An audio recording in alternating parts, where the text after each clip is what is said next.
Now, can you explain to the audience everything they need to know about Boosa's Keeper? Um, what the audience need to know about Boosa's Keeper is that it's a very fine-tuned project from a more mature Fat Trel. You know what I'm saying? And I feel like I'm speaking on a lot of topics and things that go on today, period, and still relating to my city at the same time, and the ghettos all across America, the bad bitches all across America. I think my music speaks for itself, and when you play it, like you definitely know who it's for and who should be able to relate to it. Now, you use the phrase project here, Hmm. but do you consider this body of work an album or a mixtape? This really mixtape Fat Trail, to be honest. You know what I'm saying? I know the way that the industry is formed now is kind of more so is where every project is kind of sort of considered an album. But to me, this is like my mixtape bag, just tapping into different vibes, different flows, and speaking to the streets and to the bad bitches at all time, to the real niggas, the men behind the wall. I think I do that on every project. Now, why the mixtape feel for this body of work as opposed to an album for you? Because I want to get back in that mode to where I'm just having fun with it. You know what I'm saying? I want to get back in that mode to where I'm just expressing myself and I'm not really aiming for a specific topic. I'm not really aiming for a specific sound right now. What I'm doing right now is I'm just having fun with the music and I'm just vibing. We traveling around the world, we shooting these videos, we doing these interviews, we taking care of business, radio stations, everything. And I think whatever we make in between that journey, I think that's a vibe right there. And I feel like the world need to feel that. Now, for those in the audience who are not familiar, is there a difference between an album and a mixtape these days? 2024? That's a good question. To me, in 2024, is there a difference between an album and a mixtape? Your personal opinion here. Um, I think it's a small, small, very, very small difference. The business aspect side of it, no, I don't think there's a difference between an album and a mixtape. Sound wise, cadence, flows, topics, yeah, I think there's a difference between an album and a mixtape, but a small difference. And what is that difference there? The difference is that on an album, man, you're really fine tuning the album. You mixing and mastering a certain song 3, 4, 5, 6 times. Um, you're talking about specific topics versus a mixtape. You're just having fun. You know what I'm saying? You just you get in the stew. You and producer you choose to work with, or if you're making beats from scratch, if you're taking beats out your email, if you got a producer sitting beside you, air dropping beats to you, whatever, however you get your work done. I feel like a mixtape is more it's more kind of sort of carefree if I could if that makes sense. It's more carefree when you're creating the music versus an album. In Now, my opinion, though, that's only my opinion. now some have a DJ host their mixtape. Absolutely. In this case, you did not. Some people, not to cut you off, some people have DJs host their albums too. So, but go ahead with your question. Now, in the scope of a mixtape, Hmm. why no DJ hosting this particular body of work for you? Um, I've had a few tapes where I've had DJs host my tapes. And I love that sound. I love that feel. Like that's that old trap Gucci Wayne feel forever. You know what I'm saying? And I'll never ever leave that bag. There is no to answer that question. There is no specific reason why we didn't choose a DJ to host this tape. But that's not to say that we won't have DJs hosting tapes in the future for sure, because that's a part of the culture, and that's always that'll never die. And for those that are just getting to know you for the very first time here, care to share some of those DJs that you have worked with on past mixtapes? I've had DJ Money host a tape for me. Who else? Uh, Outside of regular tapes, when it comes to well, I did a tape with Trap-a-holics too. So I did a tape with DJ Money and Trap-a-holics. But outside of whole tapes, solo records and DJs that I've worked with, period. I've worked with the Alizés, I've worked with the DJ Screams, You know what I'm saying? I've worked with Holiday. Holiday, that's my dog, a real good friend of mine, mentor, a good dude all around. Drama is a good friend of mine. You know what I'm saying? So very well connected and intertwined with all the DJs in the game, past and present and future. I hope for sure. Now, when it comes to this body of work, can you explain the title and its meaning a little bit further? Boosa's Keeper is a play off words from My Brother's Keeper. One of the movies we used to watch as youngins coming up was New Jack City, and you know they said My Brother's Keeper a lot in New Jack City. So Boosa's Keeper was a play off word from My Brother's Keeper. You know, when he passed away, God rest his soul, I just vowed to just keep his name alive and honor his name, work hard, do the best that I can, be a good artist, be a good student, be a good father, be a good uncle, be a good son, all of the above. You know what I'm saying? And the name of that album is just to honor his name, keep his name alive, and stay working. Now, again, for those getting to know you for the very first time and don't know the history of you and Boosa, Right. who is this person to you? Is it literally a biological figure in your life, or just Boosa, Boosa is my brother, man. You know what I'm saying? My right hand man, my best friend, my everything. You know what I'm saying? My dog, my ace. You feel me? So he passed away while I was incarcerated. You know what I'm saying? And I'm pretty sure if you follow my career, and I get it, there's a lot of people who will watch this interview or stumble across this interview who don't know who I am, who've never heard of Fat Trel, who never heard of Boosa the Shooter or whatever. But that's like, you know, that was my best friend. He's been with me from the start, from the beginning of my music career. And he helped me out in more ways than one. And so that's just my brother, man. You know what I'm saying? I dedicate this project to him. And to be honest, no matter what I name a project from here on in the future, everything I do is dedicated to him for sure. now, in regards to the history between you two, do you remember how you two met for the very first time?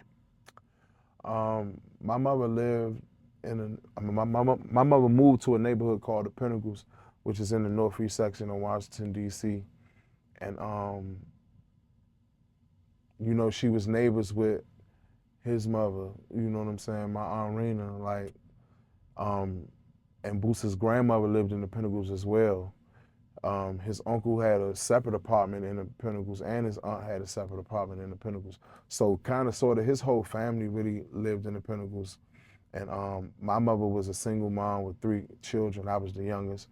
You feel me? So she had just moved to that neighborhood, and me, him, and his brother, we kind of sort of clicked, and you know, we've been knowing each other since what, 95, 90, between 94 and 96. You know what I'm saying? So we grew up with each other, man. Like from boys to men, we literally did everything together. So you know, it gets no closer than that for sure. Now, for those that may have heard his name before, but haven't had a chance to meet him Hmm. or have a relationship like you did with him, Hmm. what was he really like? Boosa was the type of person that he was real anti to strangers. If he didn't know you, he didn't speak much. Um, if he did know you, you couldn't get him to shut up. You know what I'm saying? Um, always on money. He was on money hard, real hard. You know what I'm saying? Always trying to figure out how to get a dollar. And you know, he gambled a lot. Most of all, though, he loved his children, though. You know what I'm saying? Like, he loved his kids. He was a great father. He put me and a lot of my friends to shame as far as being a good parent and a great present father. You know what I'm saying? But he was just a hustler. Like, in Northeast, in my city, he was known as being a hustler who knew how to get fly. And, you know, he had a street reputation, too. And now that he's passed, it's like I could sit here and boast about his street reputation, and you know, because his name is Boosa, but everybody knew him as Boosa the Shooter. You know what I'm saying? If you really loved him, you called him badass or pimp. You know what I'm saying? So I could sit here and confess to his street reputation, but he dead and gone. You know what I'm saying? He a real nigga. He passed away. If you know, you know. I guess that's kind of a if you know, you know type situation. Like his reputation in the street, if you know, you know that. But outside of that, he was a great father, great hustler, one of the best gamblers I've ever seen gamble in my life, one of the best, flat out one of the best dice shooters I've ever seen shoot dice in my life, and a great friend. I miss him a lot. Now, you did mention previously that you were notified of his death while you were incarcerated. Right. But prior to that notification, do you remember the last correspondence you had with him? Yeah, I do. Can you take the audience back to that time? Um, the last correspondence I had with him was we was going over watches, chains, styles, and cars. We was going over cars because I had been gone 4 years, and he was trying to help me map out how I should come home. You know what I'm saying? What should I wear? What should I drive? What should I do? What should I rap about? You know what I'm saying? What interviews should I do? What media should I meet up with? We was really just talking about plotting on my comeback uh, from incarceration, and then we was also talking about me focusing. You know what I'm saying? Focusing more on music and less on my problems that's outside of music. I'm gonna say, or outside of my career. You know what I'm saying? We was trying to get me back on track with that. Now, was he in the music industry himself at all? Yeah, Boosa rapped. Yeah, you can find a lot of videos on YouTube from Boosa the Shooter for sure. And was this advice or consultation he was giving you just friend to friend, or did he play a role or specific position within your team of some sort, aside from him doing his own artistry? That's a great question. But honestly, anybody you see around me, any friend that I hold dear close to me, they all help out in some way, shape, or form. You know what I'm saying? And I say that to say, Boosa rapped, but he also helped me pick out outfits because I don't dress well. You know what I'm saying? He also, if you got the rental plug in Phoenix, Arizona, because I don't know nobody in Phoenix, Arizona, you do call your plug. And that's all a part of helping out because we need the rental to do what? Get around. Go to the show, go to the venue, go to the interview, go to the radio, go to this place, that place, go to the football game, go to the basketball game, go to the strip club. If you're around me in any way, shape, or form, whether you're an artist or not, you're gonna help me regardless. So I think he helped in both capacities. Now, was this a physical visitation that took place where this conversation happened, or was this a phone call of some sort, or Nah, every time I was incarcerated, I always had phones and shit. So we'd just be. I basically had one group chat with a lot of my close friends in it, and we'd talk via Instagram through DM or just through text or FaceTime. You know what I'm saying? Like we'd just go over things and go over views and schedules. We was plotting on everything. You feel me? So we talked in a lot of ways as far as communication. and how long did this last correspondence take place before his actual passing? I mean, you could say up until the day before he passed. You know what I'm saying? Like, I had a phone, you feel me? So I would come out to, take a shower, maybe play cards for a little bit or whatever for the COs and for the inmates or whatever. But for the most part, I was in my cell all day, all night, you feel me? Plus, we had TVs in our cell, Xboxes in our cell. So it wasn't abnormal for you to sit in your cell all day because you had TVs, Xbox, food. You might come out, use the microwave, go right back in your cell. You feel me? So we was corresponding every day up until he passed. You feel me? Like we was plotting. I mean, listen, matching cars, matching outfits, matching watches, matching tattoos. I mean, you know what I'm saying? This is my brother, man. You know what I'm saying? So, yeah. And how were you in fact notified he had passed? Was it that same group chat as well? Nah, my little homie Fat Bag from around my way, he FaceTimed me. He FaceTimed me, and I never forget, he was crying. He FaceTimed me crying, and he could barely talk. So, I'm from the city. Um, we get bad news a lot. I ain't gonna try to sound like this big bad. You know what I'm saying? We get bad news a lot. We get good news a lot, but we get a lot of bad news a lot. So I knew immediately, I could tell from his face and that he couldn't talk, somebody got killed, because it don't matter whether you get arrested or you get shot a couple times. You know what I'm saying? Niggas know how to make that call and be like, man, such and such got hit. Or damn, well, they just locked up such and such. You know what I'm saying? The way he was crying and the way he couldn't talk, I knew somebody got killed. It was just a matter of how close was this person, because he was so speechless. You know what I'm saying? That's when he told me that Boosa had got killed. You know what I'm saying? He was like, man, they just killed Boosa. And I was like, what you mean? He was like, man, they killed Boosa. I believe my first questions, if you from my city, then you know the first questions is probably, where was he at? How many times he get hit? Is you sure he dead? And who was he with? Those was the first questions. You know what I'm saying? And then of course, I'm locked up. I'm in a cell. I'm in a federal holding facility. So I had to hang up the phone with him and call as many people as I know to try to figure out what the fuck was going on.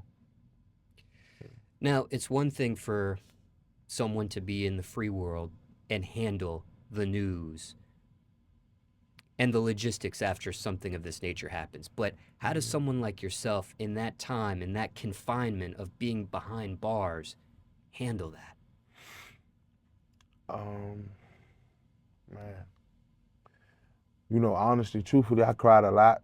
First of all, cried a lot, smoked a lot of weed, a lot of cigarettes.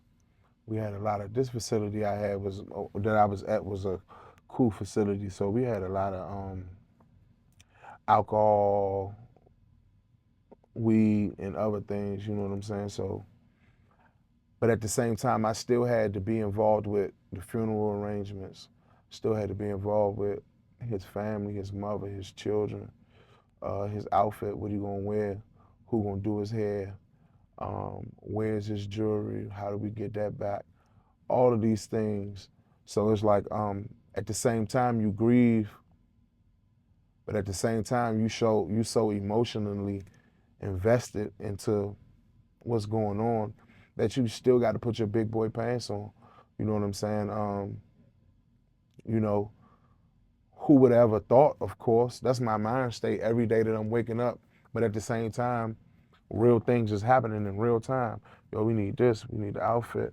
The funeral home want this, you know, man, we got to send them out this way. Everything, the casket, everything, you know what I'm saying? So we still had business to take care of. And then most importantly, he got children, you know what I'm saying? So that's not going, they not never going nowhere. They're going to be here forever. So what you going to tell them? You can't make no excuse. You can't be like, oh, I'm too much of in a slump. I'm too hurt that your father passed. I can't do it. No, you got to put your big boy pants on and just take care of business. Was this the first death you ever experienced while incarcerated? Nah, absolutely not. Absolutely not. My grandmother passed the year before him in the same month. You know what I'm saying? So it definitely wasn't the first passing situation I dealt with. My little homie Shamar got killed while I was locked up. Um, a lot of people passed while I was locked up. You know what I'm saying? Rest in peace, 23 Racks from 23rd and Savannah. You know, another artist under MGE. Um, he passed while I was locked up. Goonew passed while I was locked up. Rest in peace, Goonew. I know a lot of people know him because his funeral had went viral because they threw his funeral in the club and they had him standing up on stage or whatever. So he passed while I was locked up. A lot of people passed while I was locked up. So I had to deal with a lot of deaths. You know what I'm saying? Goonew funeral, I spoke over the phone, over the jail phone, on a microphone at the funeral. So I was involved with the streets and lawyers, funerals. I do that regardless. You know what I'm saying? Whether I'm on the street or locked up, my responsibilities don't stop. Now, in regards to Boosa, do you have a favorite memory of him you'd like to share with the audience today? My favorite memory of Boosa was them cold nights, them cold nights we stayed up trying to put food on the table. You know what I'm saying? I can't go deep into it, but a lot of nights where we laid up in traps with the oven open, the doors locked, and we was just trying to make a dollar. You know what I'm saying? Those are my favorite memories because we struggled together, man. We took girls on dates together. You know what I'm saying? Like we broke law many and many, many a times together, worldwide, state to state. Those are my best memories. The best memories with Boosa was coming up when we was kids for sure. Now, what's the best advice you received from him, or most important thing you learned being around him? Was that money is the most important thing. No matter how you look at life, no matter how good-hearted you is or how hard you work, they only respect money. And that goes for everybody. Children, women, judges, president, nurses, doctors, car dealers, jewelers. The whole world respect the money. That's it.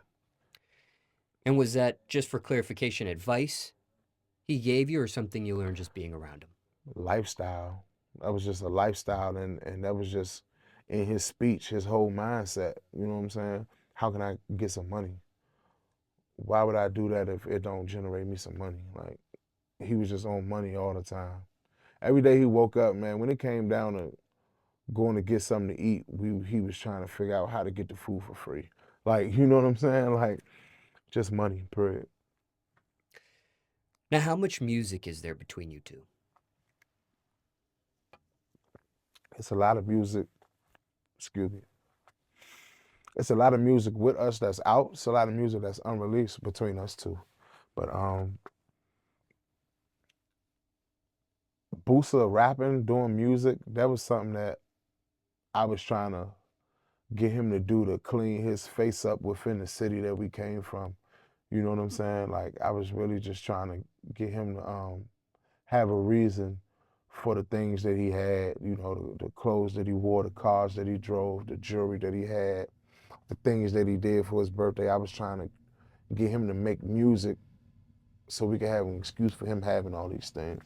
You know what I'm saying? But was his heart really truly into music? He loved music. Don't get me wrong. He loved the idea of music. Was his heart into being an artist and being a rapper? Absolutely not. Nah, he did that. That was just something for him to do while he did what he did, basically. You know what I'm saying? Now, there are 7 features on this mixtape, and we'll get into that a little bit further It's in this. 7 on there? Yes, Damn. Okay. but none from him. Right, yeah. None from Boosa, yeah. Was there any thought on maybe including any of that unreleased music left on this body of work? Absolutely, but my thing is like I wanted the sessions to those records. You know what I'm saying? Versus putting out. I got plenty of music where me and Boosa went in the studio and just recorded and just laid down some music. You get what I'm saying? But as far as like releasing them to the streets, first of all, we gotta reach out to the producers. First of all, second of all, we gotta get the sessions so we can mix and master the sessions. And me just throwing something out there like if I'm gonna put some records out with me and Boosa after his passing, of course I'm gonna have it set up as to where everything goes to his family, whoever they choose. You know what I'm saying? Because that's not my choice. Whoever they choose for the money to go to in his family, of course. But most of all, I want it to sound good. I want it to sound great. Me and Boosa got a lot of great music though. Yeah, for sure. And finally, in regards to his passing, Hmm. mentally speaking here, has this been something you sought any professional help over? Um, did I seek professional help for the passing of Boosa? Yes, in No, I his. didn't. But I will say one of my release conditions when I got released from prison was mental health evaluation. And I did do a year straight of mental health evaluations upon my release from prison. Now, I'm saying that to say that I did do mental health evaluations for a year, but I didn't choose them to do that to cope with the passing of my best friend. But I did it regardless, and we spoke on every session. We spoke on multiple topics, and of course, he came up a lot, and not just him. My grandmother, you know what I'm saying. I lost my grandmother too while I was incarcerated, and no disrespect to anybody, my grandmother is my favorite person in the world. You know what I'm saying? So that was hard for me too. You know what I'm saying? So, but to answer your question, did I seek professional help as far as for the passing of Boosa a long period? No, I didn't. Now, why not? Because there are some people that go that route for these kind of things. Yeah, that's a good question. I felt as though, honestly, me personally, I knew what I had to do. You know what I'm saying? And I felt like, as a man, I'm comfortable enough to tell myself, hey, dog, you might want to reach out to a therapist, man, to help you cope with this situation. I feel like if I had that talk with myself, within myself, I would have definitely done that. But I don't feel as though I ever reached a point as to where I wanted to do that. You know what I'm saying? I might have reached a point to where I ain't want to make music no more. You feel me? I might not reach the point where I ain't want to get up out the bed no more some mornings. But I don't think I ever reached a point as to where like the situation was fucking with me so much mentally that I needed professional help. I don't feel as though I ever reached that point, and I pray I never reach that point. I'm not saying that that point is impossible for me to reach either. Now, just to tie up some loose ends here on some things that you mentioned during this conversation at this point, you mentioned your grandmother. Was this a grandmother on the mother side of your family Yeah, or? on my mother's side, this is my mother's mother, Lucille. Got a tattoo right here on my lip and on my wrist. You know what I'm saying? Lucille, my baby. And speaking of this title, Boosa's Keeper, what's been the reaction to that from the city, from his neighborhood, from the area that you both grew up in? Oh man, I got a lot of good friends and family that's on the street. You know what I'm saying? Who love the fact that I'm still keeping his name alive. Um, all his children's mother love the fact that I'm keeping his name alive. And most importantly, well, I ain't gonna say most importantly, but on the other side too, I got a lot of friends and homies who's incarcerated. You know what I'm saying? Who knew me and Boosa's relationship, or who knew Boosa personally, who like, yo, what you doing is unfathomable. You know what I'm saying? And, so I think the reception from the streets is been absolutely 1,000%. It's a go, green light. You feel me? Because everybody knew how much I loved him. Everybody knew what type of spirit he had, and what I'm speaking on the project is like I know that my message here condone that for sure. And when it came to the choosing of this title, did you preview or let his family or friends know that you were going to uh, create this title or use this title as your body of work, or you just surprised them with it? Nah, I just really surprised him, honestly. I think his family and his children, his baby mothers, his mother, I think his whole family know my intentions is pure first and foremost. Secondly, I think they know how much he mean to me personally. You know what I'm saying? Because you gotta think they know the real me. You know what I'm saying? All this Fat Trel and these record labels and YouTube and music videos. That's just something. That's a career path that I chose. They know Trel, Fats. You know what I'm saying? They know me and Boosa from come on, man, we was running around stealing and doing a bunch of other knucklehead stuff. So what I'm doing music wise, as far as keeping his name alive and all that, that's kind of sort of mandatory if you think about it. You know what I'm saying? Like those who know us from growing up really in the streets, they know that like it's a no brainer what I'm doing. I got to keep my brother's name alive because we was like freaking frack for real. Now, was this a title you came up with or someone coined for you? Now I came up with the title for sure. And you've already explained the meaning behind it, but just for some additional insight on the process itself for the creation of this title, was this something that you thought of before you start recording the music? Was this something you thought of while you were recording the music for this body of work, or was this something that comes to you after this collection of songs? You talking about the title of the Yes. project? Nah, I think the title more so came after that. Like after I was released from prison and all the music that I was creating, first and foremost, that's how the title came to me because I was listening to a lot of topics and things that I was talking about on the album. That's first and foremost. So the title came from me just listening to the body of work that I was creating upon my release.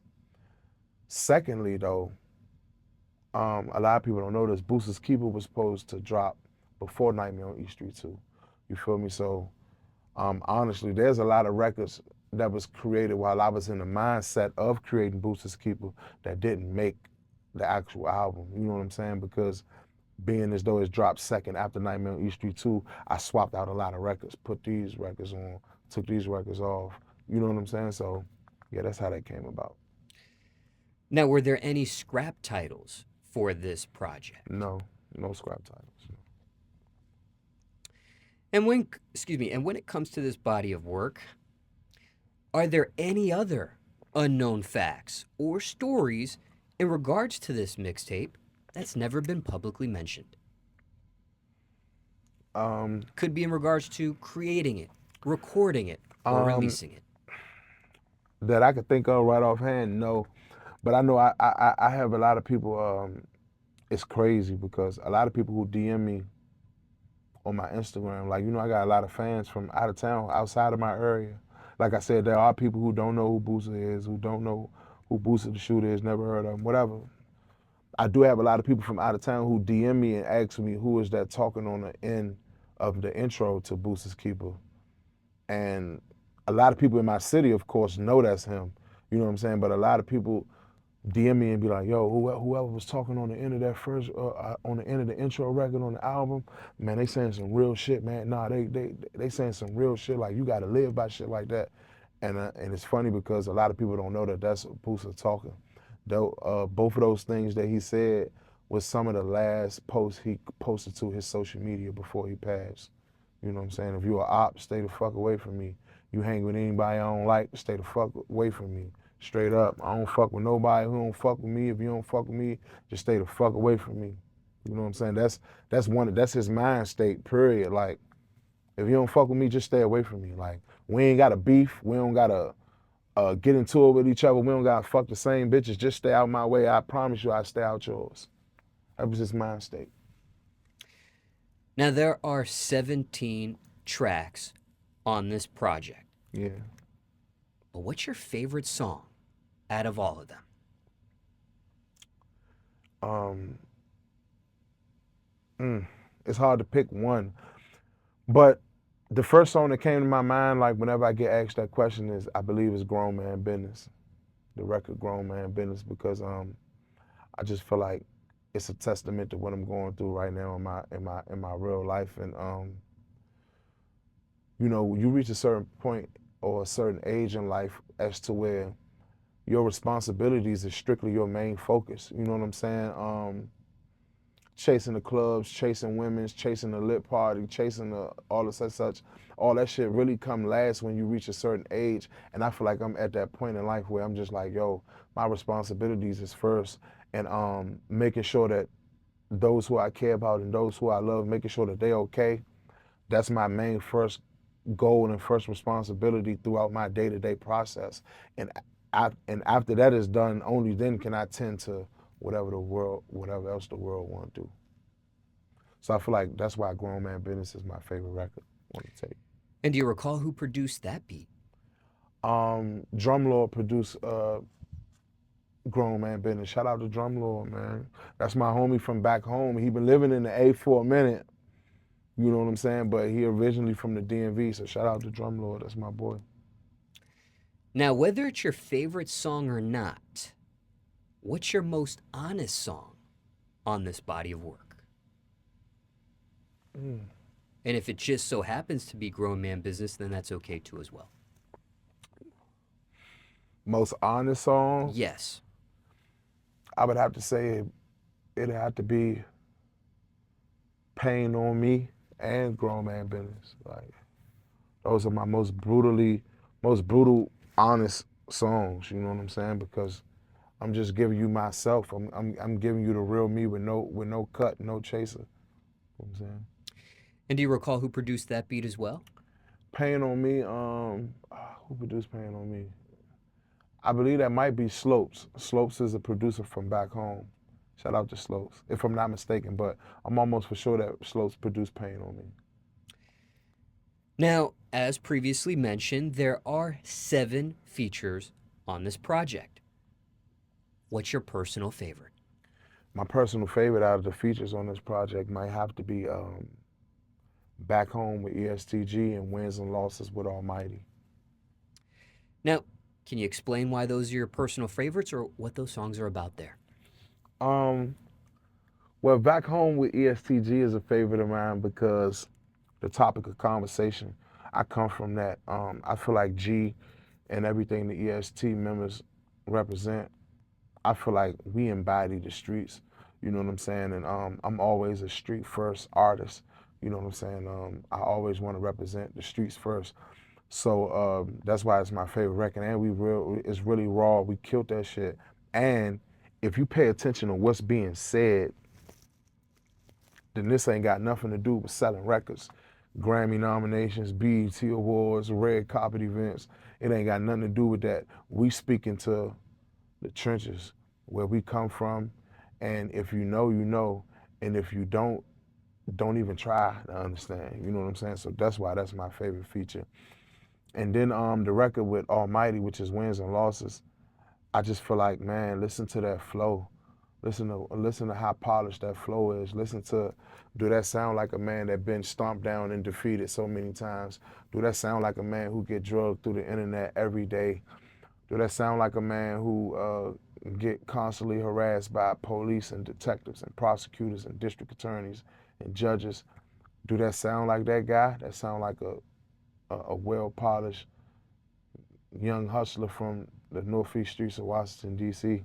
And if you listen to that verse on Wins and Losses, that's a testament to who I am as a man and how I feel about myself and how polished I am as an artist. And speaking of beats, do you recall the producers behind either of these songs? Almighty produced, is Almighty featured on the record and Almighty produced the record to Wins and Losses. And what was the other one I said? Was it Pain on Me? With ESTG? No, ESTG, Back Home. Um, who produced that? ESTG Small Hard. One of G producers produced that. Um, damn, I can't. His name escaping me right now, but it's definitely on the track list and on the album though. Shout out who produced Back Home though for sure. Shout out to G too. That's my dog, man. And how did that collaboration happen between you two? Man, you know me and ESTG, man.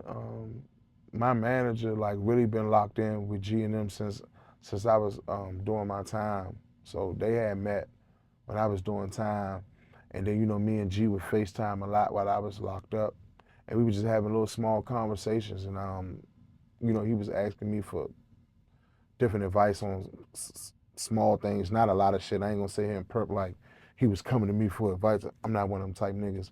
But like when we talking, we had miscellaneous conversations. We talk about a lot of things: kids, sports, music industry, clothes, fashion, bitches, whatever, drugs. You know what I'm saying? Whatever. So me and G relationship really started while I was locked up, and then when I came home, he just sent me some records and like, yo, we gonna get up and do this and that and that, and that's the way that relationship came about. And my relationship with Almighty, yo, I just met Almighty in the studio one day. We was in Atlanta, and he was like, yo, I'm from Pennsylvania. Can't remember where we said, like Harrisburg, Pittsburgh, or Philly. I just know he's from the Pennsylvania area. And he was like, yo, I make beats.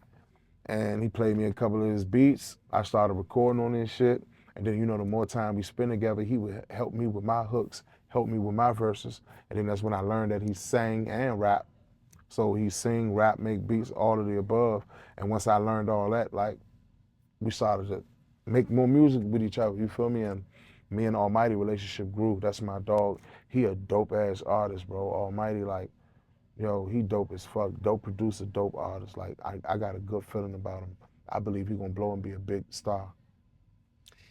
And when it comes to ESTG, this sounds like an organic feature, Hmm. a free feature, if you want to say.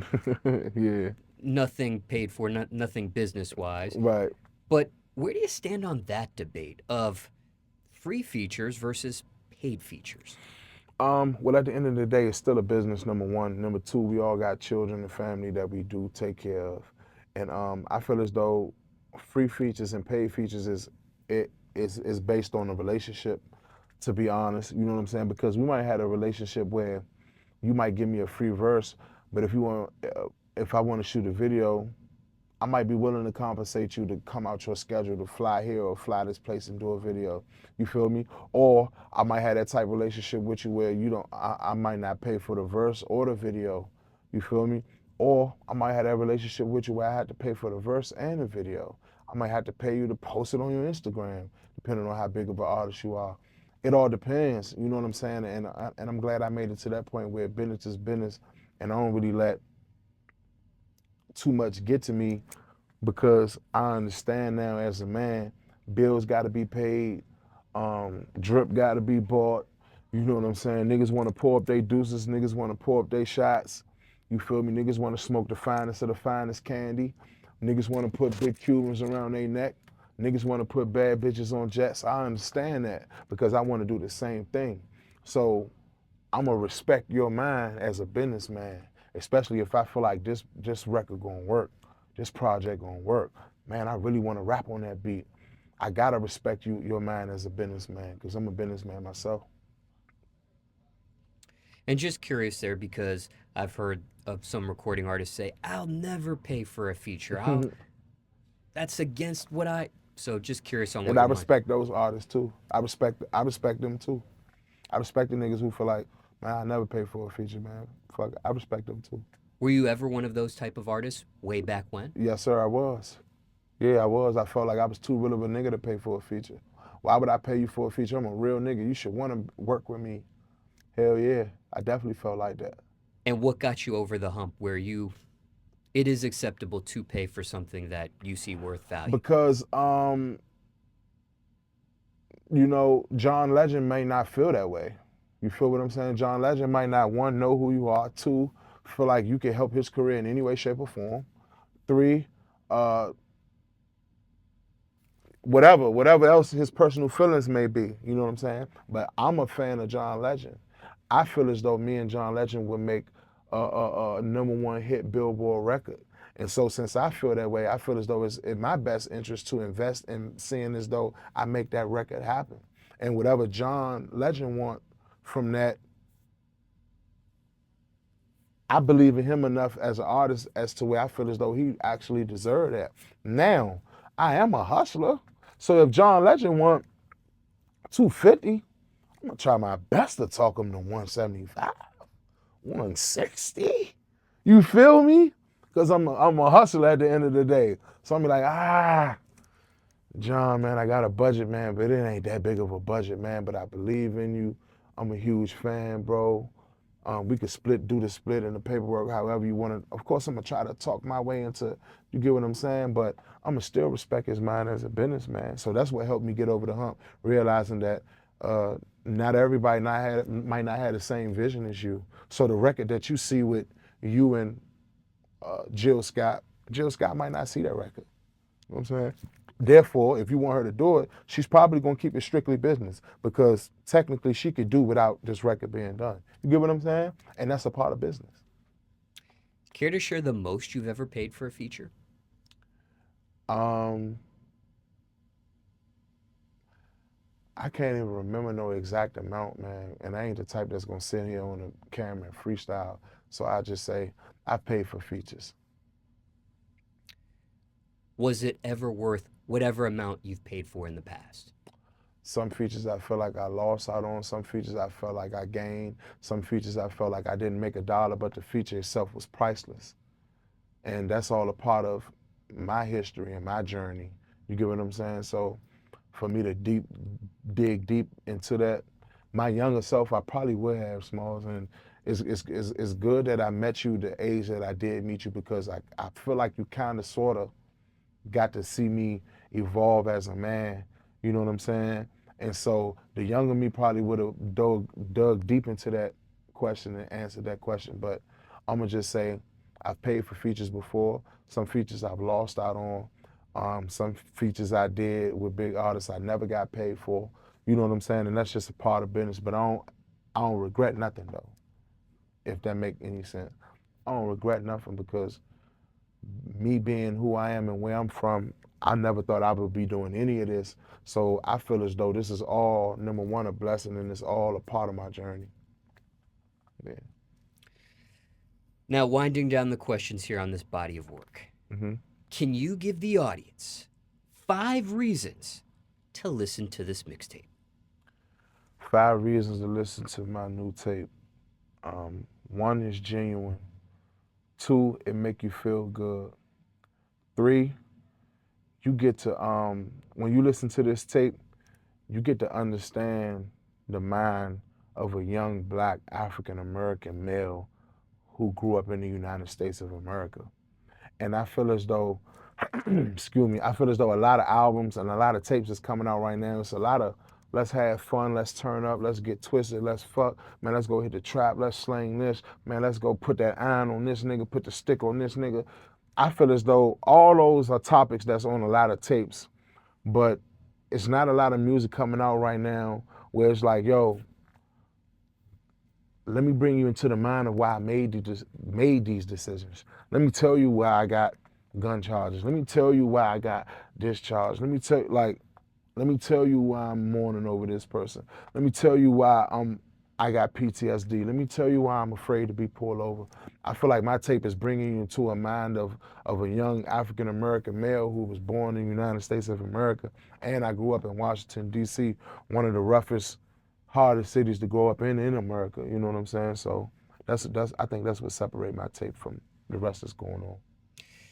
And in regards to PTSD, is that something that's a self diagnosis or you've been professionally diagnosed with that? I was professionally diagnosed with PTSD at 19 years old. Yeah.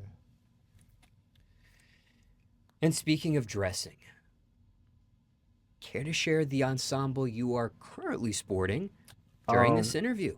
as far as dressing, right? My team really be. I can't dress. You know what I'm saying? I'm not a dresser. If it's up to me, I'm gonna go in the store and I'm gonna grab the first pair of Murrays I find. I'm gonna grab me some all white Air Forces or some black Nike boots. Or if I gotta wear a neutral color, I'm gonna try to grab me some gray Asics or some gray New Balances. I'm very, very simple. When you see me wear Rick Owens, when you see me in Gucci, when you see the Louis scarves, when you see now I do wear Amiris. I love Amiris. You know what I'm saying? I love Amiris. I love Chrome Hearts. So those are things that I personally buy. But when you see like Goyard, Givenchy, Prada, Louis, Gucci, when you see those things, when you see those off-brand outfits and stuff, it's a lot of stuff where you could just, like, if you know me personally, you can know that I never ever dress myself. And when I do dress myself, I'm usually in Nike Tech and Nike boots or Nike Tech and Air Forces, because I like to be comfortable and I don't want to put too much into fashion. When you see me with some Amiris on and some type of outfit or something like that, it's usually somebody put a outfit for me together. I never really dress myself. And when I do, I'm very, very plain Jane. Like I was about to come on this interview with a white tee and my Montclair coat, probably my Cartiers, and that's it. And then a call was made, and like 6 or 8 outfits came to the hotel room, and then that's how it went.